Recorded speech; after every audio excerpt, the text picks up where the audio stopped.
Hoy estamos en Avilés, conocida como la Villa del Adelantado. Acompañadnos a conocer su historia recorriendo sus calles. Partimos de la Plaza de España, antiguamente Plaza del Mercado, donde se sitúa el ayuntamiento.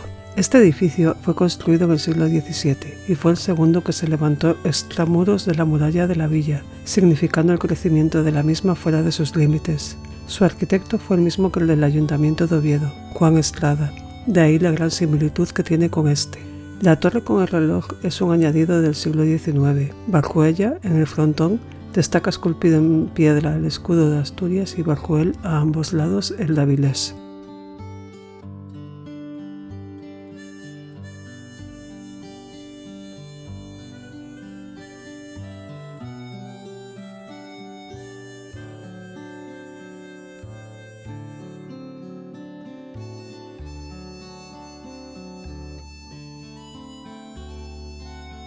Adosada a un lateral del ayuntamiento se encuentra la fuente de Doña Rolíndes, una dama que la hizo construir en su finca del Carballedo. Pasado un tiempo, la dama donó la fuente para uso público y desde 1970 ocupa su ubicación actual, pero está montada como un puzzle, con añadidos que vienen de otras casas de su familia, como el escudo que la corona. Frente al ayuntamiento tenemos el primer edificio noble erigido fuera de la muralla, el Palacio de Ferrera. Fue construido en el siglo XVII por orden de don Pedro de León y Menéndez de Avilés, abuelo del primer marqués de Ferrera. El arquitecto contratado para el diseño fue Bartolomé Velasco. Destaca su fachada principal en el escudo de marquesado de Ferrera, un título nobiliario creado en Castilla por el rey Carlos II mediante Real Decreto de 1697. Su primer residente fue el primer marqués de Ferrera, Juan Alonso Navia y Arango León Menéndez de Avilés, entre 1700 y 1731. 10 generaciones más de este marquesado vivieron en él. En 1998 fue comprado por la familia Antuña García Fronteriz y a partir de ahí comenzó su restauración para convertirse en un hotel de lujo que fue inaugurado en 2003. Obtuvo la consideración de bien de interés cultural y está protegido por la Ley de Patrimonio.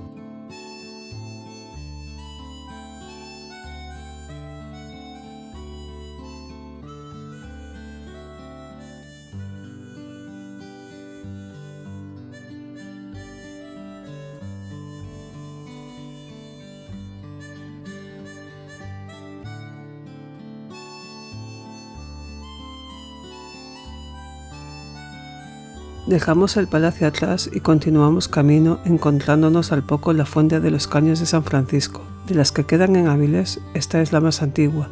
El agua de la villa fue canalizada en el siglo XVI con el objetivo de eliminar los poco higiénicos cauces libres que había en la época. Esa transformación se prolongó durante 7 años. Esta obra es singular por las 6 cabezas humanas que decoran los caños y los 3 escudos que la adornan, siendo los laterales el de Avilés y el central el del antiguo reino de Castilla.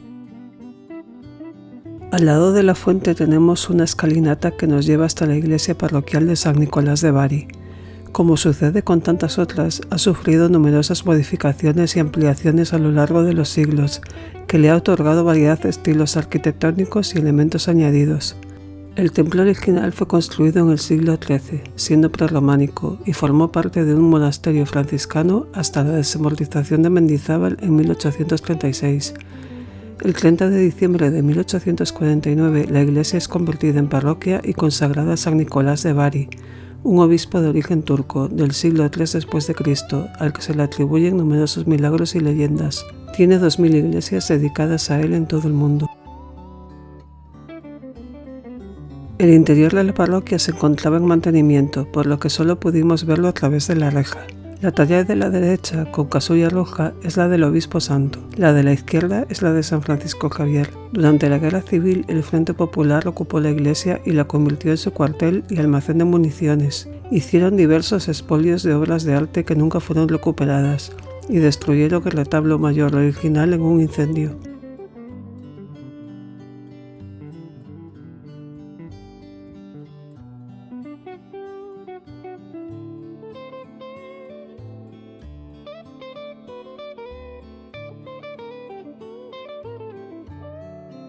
En la trasera de la parroquia se encuentra un claustro que data del siglo XVII y fue construido por Domingo de Mortera, bajo dirección de Gonzalo de Güemes Bracamonte.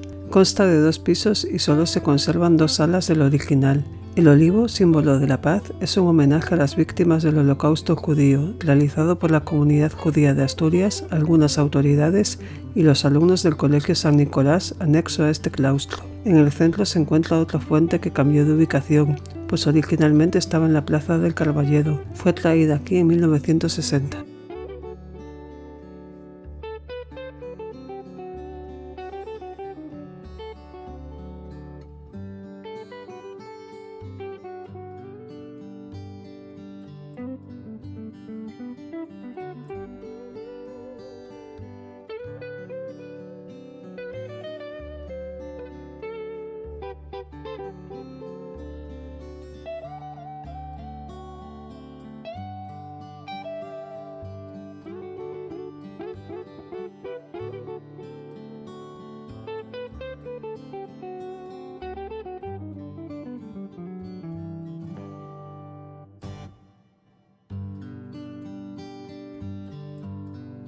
Este sepulcro antiguamente estaba dentro de la iglesia parroquial. Pertenece al Ludovico Alfonso de León.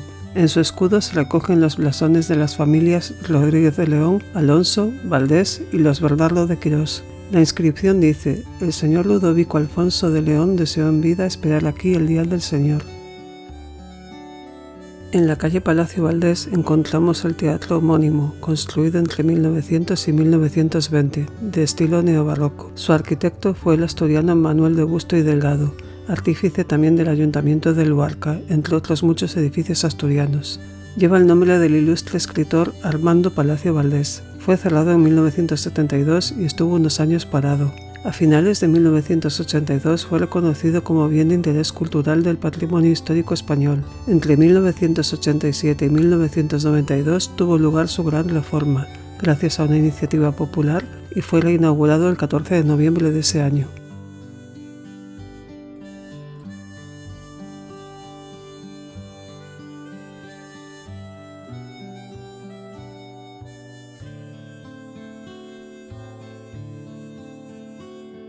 Ante su teatro, el busto del mencionado autor, Armando Palacio Valdés, era natural de Entralgo, una parroquia de la Viana. Nació en 1853 y en 1870 se marchó a Madrid a estudiar la carrera de Leyes.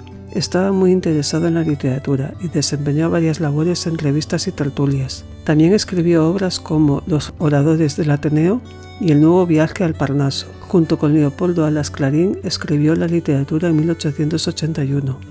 En 1906 es nombrado miembro de la Real Academia Española y en 1920, durante los actos de inauguración del teatro que lleva su nombre, le imponen la Gran Cruz de Alfonso XII. Murió en 1938 y desde 1945 sus restos descansan en el avilesino cementerio de La Carriona. Estamos ahora en la calle de Rivero, otra zona extramuros de la muralla y que estuvo frecuentada por artesanos en sus orígenes. Es paso obligatorio para los peregrinos del Camino de Santiago. La capilla de San Pedro, también llamada del Cristo, tal y como la contemplamos, data de 1891. Ocupa el lugar de una más antigua que fue edificada en el siglo XVII.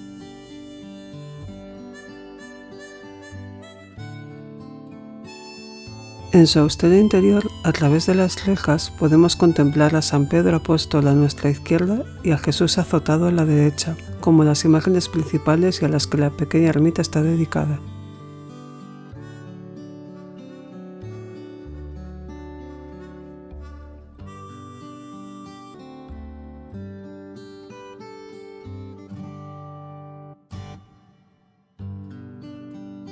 Y como los peregrinos necesitan refrescarse, en esta parte del camino no podía faltar una fuente. Conocida como la Fuente de los Caños de Rivero, fue construida por iniciativa vecinal en 1815. Cuenta también con bancos de piedra alrededor para el descanso.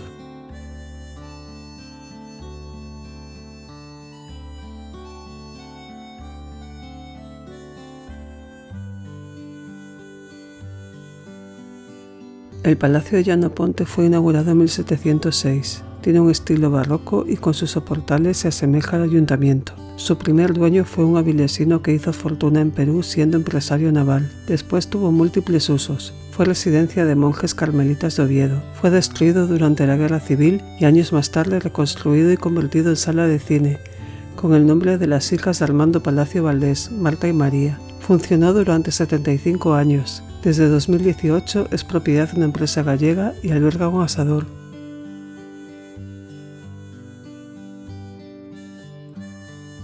Entre la calle Ferrería y la calle Sol nos encontramos con el Palacio de Valdecarzana, mandado construir por un rico comerciante de la villa. Data de entre el siglo XIII y el XIV y es el edificio gótico no religioso más antiguo de Asturias. Tenía un bajo comercial para las actividades del dueño y la vivienda en la planta superior. Hoy en día alberga el Archivo Municipal de Avilés, un salón de actos y una sala de exposiciones. Del palacio original en su exterior solo queda la fachada que os mostramos.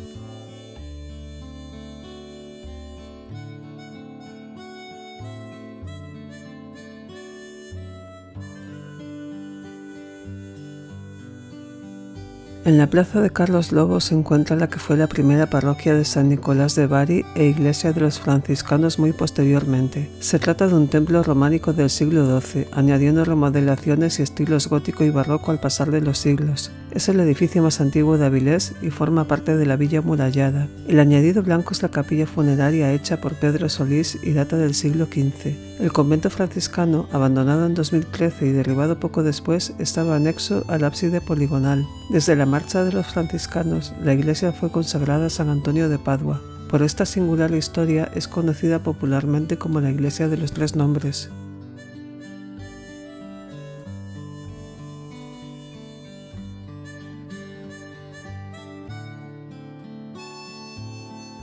Su portada principal es su vestigio románico más notorio, con arcos de medio punto y capiteles decorados con motivos animales y vegetales. Uno de ellos contiene la escena de Adán y Eva.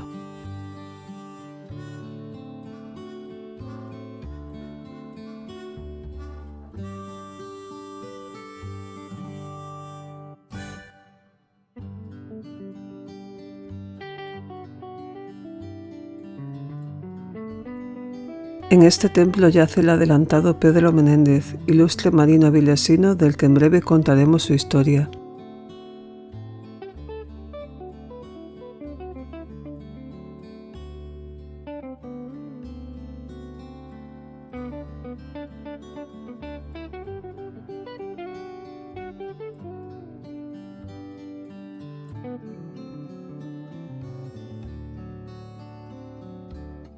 Adosado al templo de San Antonio, a su izquierda se encuentra la pequeña capilla propiedad de la familia de las Alas. Es de planta cuadrada, data del siglo XIV y es gótica. Su función era funeraria, como panteón privado donde los Alas iban enterrando a los suyos. La familia la formaban importantes mercaderes de la época y eran respetados en Avilés. Sobre su entrada destaca el escudo de armas familiar.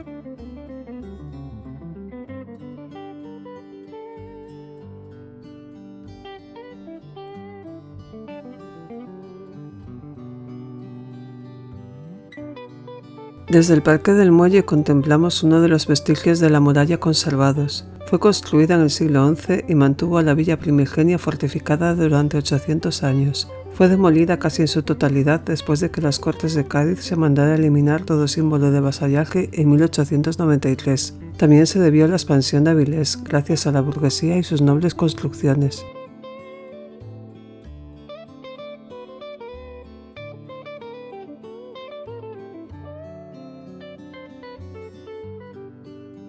Nos adentramos en el Parque del Muelle y vamos al encuentro del personaje que hemos mencionado ya varias veces, el adelantado Pedro Menéndez. Nació en Avilés en 1519, en el seno de una familia burguesa. Aunque es un desconocido para muchos, fue un destacado marino del siglo XVI y su mayor hito fue la fundación de San Agustín en Florida, Estados Unidos. Fue nombrado adelantado de la Florida por Felipe II en 1565. También fue gobernador de Cuba. Como curiosidad, en su etapa de corsario, una de sus primeras hazañas fue el rescate de una comitiva nupcial en aguas de mi ciudad, Vigo. Era en 1539 y tenía solo 20 años, pero se atrevió a realizar una misión que otros barcos rechazaron. Viajó por todo el mundo y sus historias son múltiples, así como sus cargos durante su andanza marítima. Murió en Santander en 1574. La estatua de bronce fue realizada en 1918 por Manuel García González.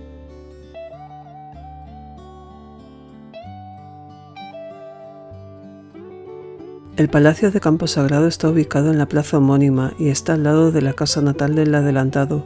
Fue construido en el siglo XVII y es un gran ejemplo del estilo barroco asturiano en su fachada sur, que es la que os mostramos. Fue obra de los Menéndez Carmina, dos hermanos arquitectos locales. El escudo de armas que preside la parte central superior de la fachada pertenece al marquesado de Camposagrado. Bernaldo de Quirós fue su primer morador. Entre sus diferentes usos posteriores destaca que en 1809 los franceses lo tomaron y convirtieron en su cuartel general durante la Guerra de la Independencia, hasta su expulsión. Actualmente alberga la Escuela Superior de Arte del Principado de Asturias.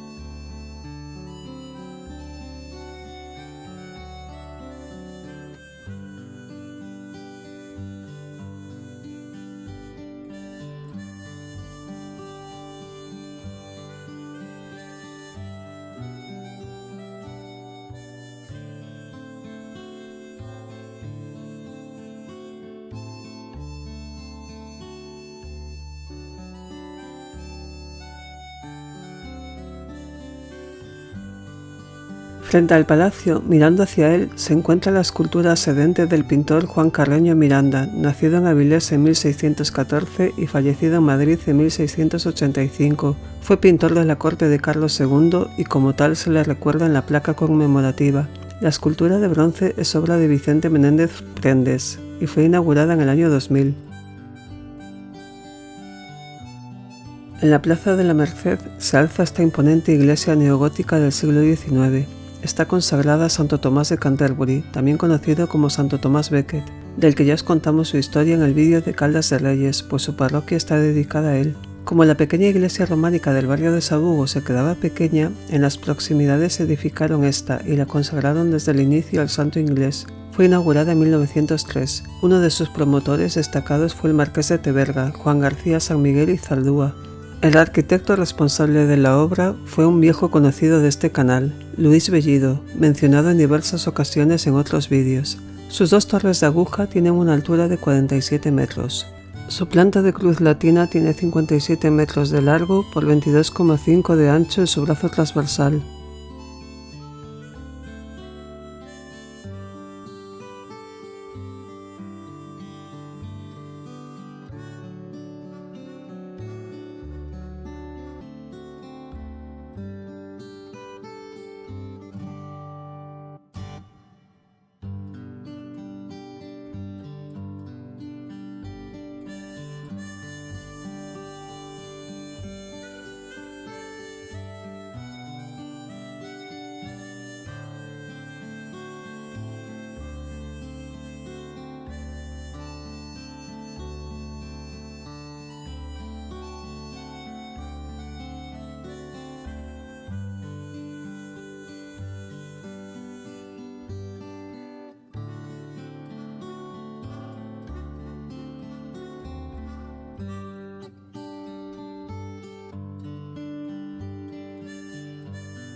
De normal, la iglesia solo abre para misas o celebraciones, por lo que no pudimos entrar.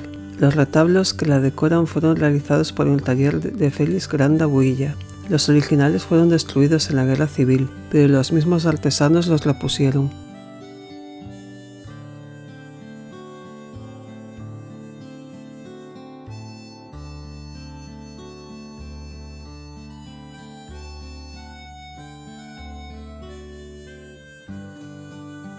Y de personajes gloriosos a uno desafortunado. Eugenia Martínez Vallejo pasó la historia con el triste apodo de la monstrua. Según la revista Clínica Española, en su apartado de enfermedades raras, esta niña debió de sufrir el síndrome de Cushing, caracterizado por enanismo y extrema obesidad. Nacida en 1674 en Burgos, pronto destacó por su desmesurado peso, y a la temprana edad de 6 años fue llevada a la corte de Carlos II, convirtiéndola en uno de sus bufones. Carreño Miranda la retrató vestida y sin ropa por orden del rey. Tuvo una corta vida, murió en 1699 con tan solo 25 años. La escultura de bronce es de Amado González Cevia, conocido como Fabila. El mural que la acompaña fue realizado por Ramón Rodríguez.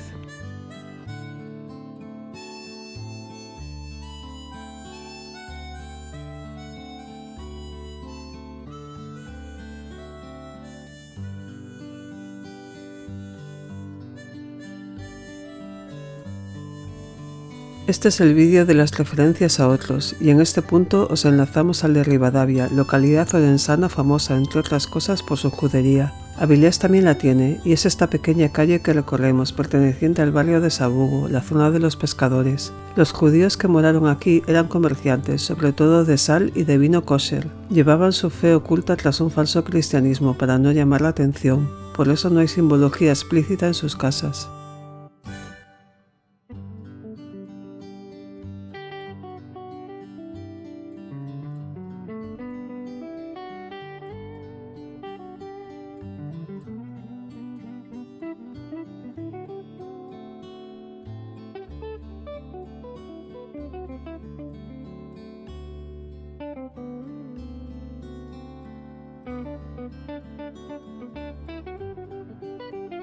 La calle Galiana data del siglo XVII y una cosa que la caracteriza son sus numerosos soportales que en tiempos servían de cobijo a los artesanos y comerciantes que trabajaban en ella. Desde 1987, durante las celebraciones del Antrosxu avilesino, se celebra aquí el descenso fluvial. Los participantes construyen carrilanas que simbolizan embarcaciones y descienden por esta calle entre espuma y agua que les echan.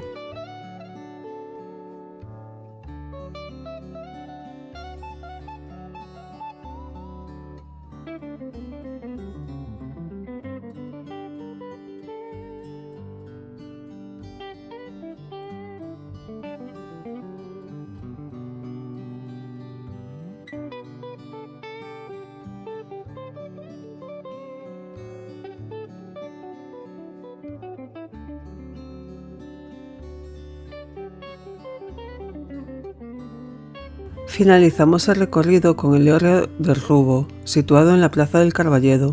Se data en origen de finales del siglo XIX. Ha sido restaurado. A pesar del nombre, realmente se considera una panera por su tejado rematado en dos ángulos. Los hórreos solo tienen uno. En este vídeo, donde tanto se habló de marinos, artesanos y comerciantes, no podía faltar la parte agrícola, muy importante también en esta tierra.